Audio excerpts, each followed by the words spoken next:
দেশের ফ্যাশন শিল্পকে আন্তর্জাতিক বাজারে নতুন উচ্চতায় নিতে উদ্যোগ নিয়েছেন ২৫ নারী ফ্যাশন ডিজাইনার। পানাশি হাব নামের একটি প্ল্যাটফর্মে ঐক্যবদ্ধ হয়েছেন তারা। রাজধানীর বনানীতে যাত্রা শুরু করেছে নতুন এই ফ্যাশন উদ্যোগ।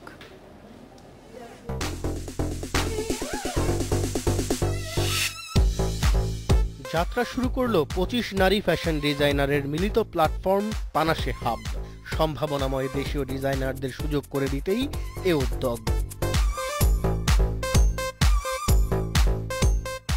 উদ্যোগটির কারণে একই ছাদের নিচে ক্রেতারা যেমন বেছে নিতে পারছেন ভিন্ন ভিন্ন পছন্দসই পণ্য, তেমনি ডিজাইনাররা প্রথমবারের মতো তাদের নতুন সব ধারণা সরাসরি তুলে ধরতে পারছেন ক্রেতাদের সামনে।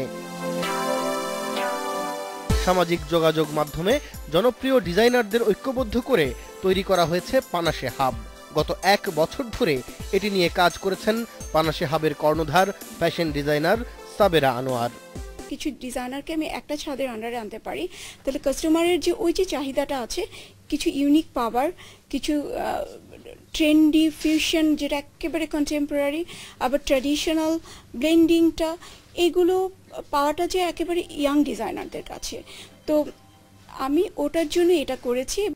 উদ্বোধনী অনুষ্ঠানে প্রধান অতিথি হিসেবে ছিলেন খ্যাতনামা ফ্যাশন ডিজাইনার হুমায়রা খান। ফিতা কেটে তিনি উদ্বোধন করেন এ ফ্যাশন হাবের। পানাশি হাব একটা অসম্ভব একটা নতুন অ্যান্ড ঢাকায় বাংলাদেশে না দেখা একটা উদ্যোগ নিয়েছে, যেখানে আমাদের ২৫ জন ডিজাইনার ইয়াং এন্টারপ্রেনার্স একটাই প্ল্যাটফর্মে একই ছাদের নিচে তাদের বিভিন্ন সময়ের বিভিন্ন কালেকশন শোকেস করছে। এই প্ল্যাটফর্ম থেকে আয়োজন করা হবে নিয়মিত ফ্যাশন শো। তরুণ ফ্যাশন ডিজাইনারদের জন্য থাকছে প্রশিক্ষণের ব্যবস্থাও। Taimur Mohammad Salahuddin, independent news, Dhaka.